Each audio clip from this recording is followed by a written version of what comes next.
Dylan, first off, congratulations on the extension. How are you, and what kind of tipper are you, Dylan Strome? Thanks a lot for having me, guys. Yeah, I feel like I'm a pretty good tipper. At least 20% all the time, and then like Jay was saying there, if they do extra and they make your experience good, I don't think there's anything wrong with going a bit higher. So I try to keep it at 20%. You see sometimes these pictures that go viral of people that tip like $1 or something. So you never want to be that guy that tips too little, especially when you're fortunate enough to make some good money. So Stromer, always try to. does it make it a little easier having 25 tickets in your pocket to maybe throw an extra couple of bills the waitress's way? Like, how's that feeling? Well, it's only been like a week and a half since I signed, so there's none of that in there yet. So maybe if you ask me in 5 or 5.5 years, then maybe I might have a different answer for you. Okay, can we be honest? Young guy like you, fortunate, yeah, small Canadian kid. I know all the ho-hums and everything else, but 25 sheets in your pocket. Is there something that you're just gonna go get that you've always wanted? Maybe it's a watch or a car, or pay off your parents' mortgage, or like what do you? I mean, let's be honest. You're making more money than the 10-year-old version of you has ever fucking seen. Congratulations, by the way, well deserved. But I always like that when a good kid like you gets that. Is there something kind of special that maybe you'll kind of go out and say, yeah, I wanted this and I'm going to go do it now? Um, I mean, there's not one specific thing. I think when I first signed in the NHL, I like my first contract. I was in Arizona, and I kept seeing these the Dodge Challengers everywhere. And my older brother told me that if you want a car, like you're probably going to get it eventually. So don't waste money on a different car. Get the car that you want. So that was kind of my thing that I bought. I still have it. You So got a it Hemi. gets a little trickier with the daughter now. But I got the car seat in the back, and we got two cars here. So that was like the one thing I bought, and then was fortunate enough when I got traded to Chicago to hit some bonuses in my first year in Chicago there.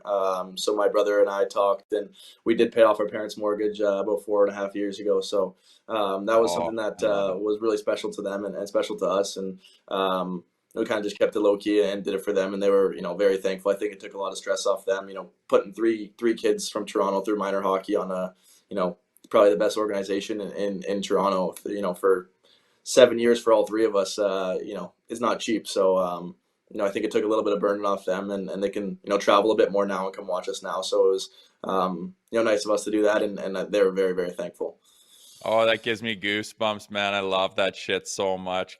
Just paying off your parents' mortgage. There's probably nothing better you could stroke a check for, man.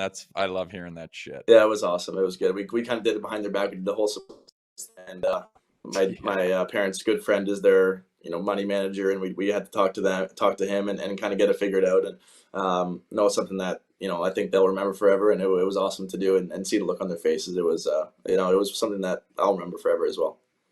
So, Stromer, you've pretty much locked yourself into history, whether you understood what you were doing or not. And that's because Alex Ovechkin, right? You're there for the next 5 years, and Ovi's chasing this record. Is that something that's talked about a lot in the room? And what's your level of excitement knowing you're likely going to be there for history? Yeah, I mean, it's exciting for sure. I think not as much anymore. It's was talked about a little bit less, sorry, I should say a little bit more when he was close into 800 and 801. Not as much now with being 60 or 65, 70 goals away. So there's still a bit of time, but yeah, it was something that we talked about for sure a lot. It was something that is history, and guys talk about it, and it's fun to be a part of. He's a phenomenal player and a great guy, and everyone's so happy for him. And he's just you see how excited he gets when other guys score as well. So I think that's something that maybe flies a bit under the radar, is how happy he is for other guys when they score, and then you see how happy he is when he scores. So it's no, he's a great teammate. There's a reason why he's been a captain for a long time, and won a Stanley Cup. So fun to be on his team for sure. Stromer, does anything stand out to you? Like playing with Ovi, we want to pick your brain. Like I've seen pictures of that guy. I mean, at the bar, and his legs are this big, and does he do anything that just you stand there and watch, and like probably the greatest goal scorer ever? Does he do anything in the gym or before practice, after practice? Does he work on that one timer on the side? Like, does he do anything that just makes you look at that guy and just be like, he's a freak? I think the one big thing that sticks out is like his stick. I think his stick, like he has that huge blade, and I feel like it's obviously really good for like wrist shots and snapshots. But how hard his slap shot is with that kind of blade and the tape job he has on his stick, I think everyone obviously sees it's just the kind of the end of his stick, and that's taped, and for him to get that much power on his slap shot and how much flex he has on his stick, I think that's one thing I noticed. And then in practice, he's not taking too many one-timers on on our defensemen or on our goalies. He's kind of lightens up on it, so it's tough to practice power play sometimes. With that's one of our biggest options. So that was one thing I noticed for sure about the stick. Just how quick he can pull it in and shoot it, but also how hard and how accurate his one-timer is. What flex is Man, his you've twig? ever... Yeah, go ahead. Good question.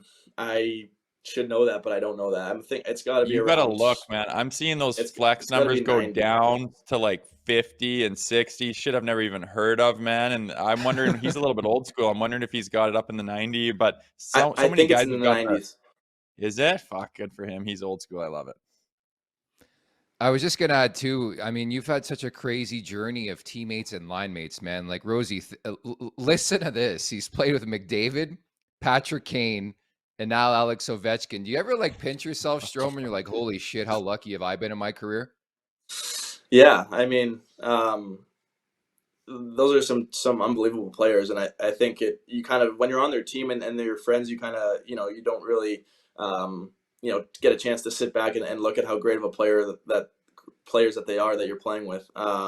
McDavid, he hadn't even played an NHL game yet when we were teammates, and we went to high school together. We were we still are good buddies, and but then you're kind of just building up to the draft, and I think guys in Erie or guys that I played against him know how special he was, but you see picks or high picks that are projected to be like Crosby and things like that, or like Ovechkin and things like that, and I think you hear the word generational talent a lot, and obviously now that we've seen him for this long, everyone knows that he is, but we knew it back then, and there was no surprise for us, and then you get to Chicago and play with a guy like Kane, and I think I was telling someone else in a different interview that I think I played with 8 Hall of Famers that are going to be Hall of Famers in Chicago in my 4 years there, which is, it's pretty crazy to play with that many, just guys that won 3 cups. And, we had 4 guys on the team that had won Conn Smythe trophies with Cam Ward, Keith, Taves, and Kane.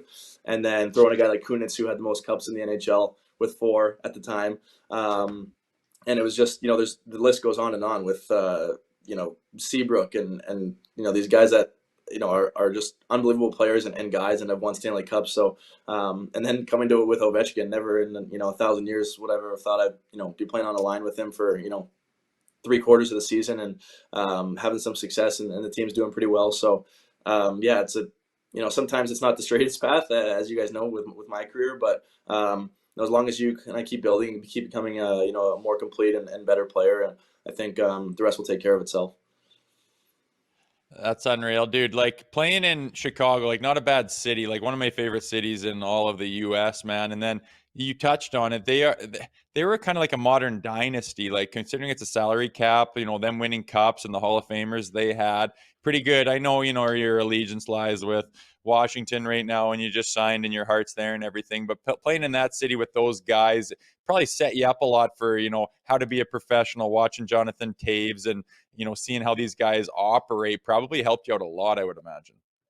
100%. I think I was, pretty immature when I first got traded there, from Arizona. You kind of get drafted with those same guys from Arizona, and then you kind of grow up with them from 18 to 21 or 22, and you're pretty immature. You're kind of just going. You're happy to be in the NHL or be close to the NHL, and you're I think the private planes are cool, and don't get me wrong, they are cool, and the nice dinners on the road and stuff like that. But then you get to Chicago and you see how these guys how they operate and the leadership that they have on the team, and it was just such a cool building to go into. There's they're proud to wear the Blackhawks jersey, and they're the crowd is crazy every night. I think they had like an 8-year sellout streak in a row, and there's a different energy when you come into that building. I think like you said, Jay, most guys when they go to Chicago, they know it's going to be a pretty crazy game and one of the best buildings to play in, and I still believe that's true, and I think just learning from those guys like Taves and Kane and some guys I mentioned before, you see how why they have won. You see what they do on a day-to-day basis and why they're successful. And unfortunately, we weren't the greatest team over my 4 years there. We had some close times to get to the playoffs. We were, I think, 2 or 3 points out 2 years in a row. So it just shows how hard it is to win, but it also shows why they were so successful with the things they do on a daily basis.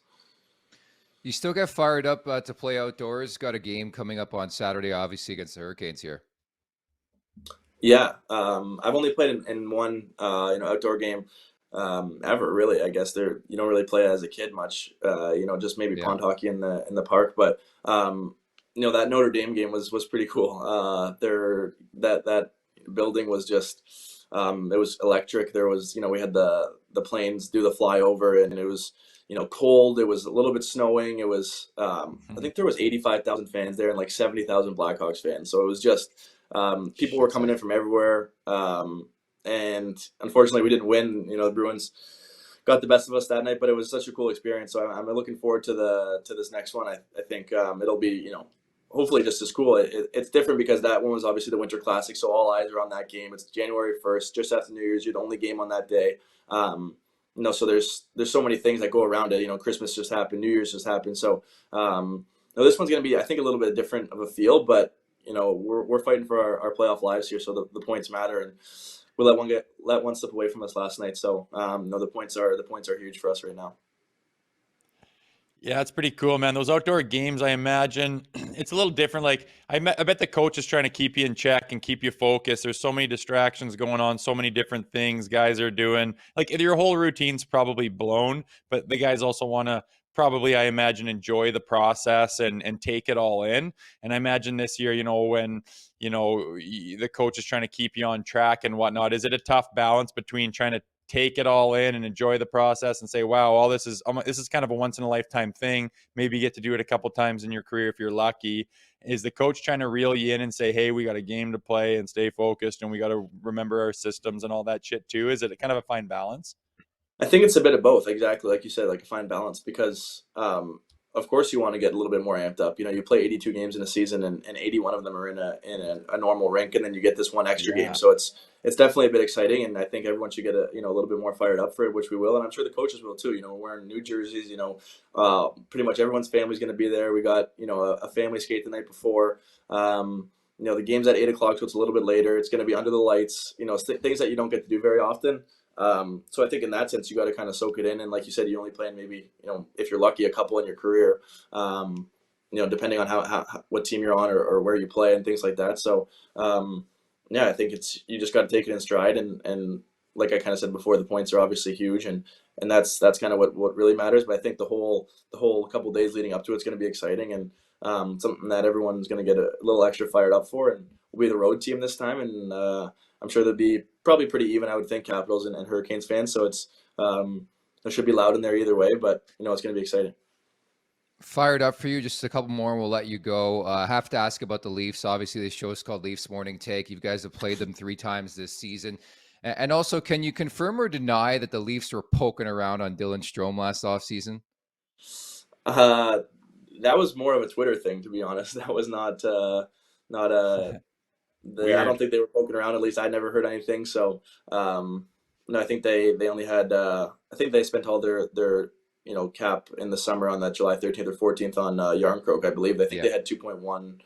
I think there was 2.1, and I think they gave him 2.1. So they obviously are a really good team, and they're hard to play against. So it's nice going to well, when you play against the Leafs, you watch them grow up, and you see that blue and white jersey. And like I said before, I played for the Marlies for 7 years growing up. So, we had the same logo and the blue and white. And, my whole family is big Leafs fans growing up. So, it's always a treat to play against them. So lastly, we need you to break. Go ahead. Go ahead. Yeah. No, you. No, I was just going to say, you ask one more, and then I'll ask one more. So go ahead. No, just growing up in Mississauga and being a Leafs fan and stuff like that. We talk about it on the show often, and Leafs fans get heat for saying all kinds of shit. But we have a feeling that when a lot of players coming from Ontario, tons of talent, tons of NHL talent throughout the entire league. When you come to Toronto, being the guy you are, where you're from, who you cheered for growing up, do you have a little extra motivation? Is it different, obviously, than going and playing San Jose or whatever?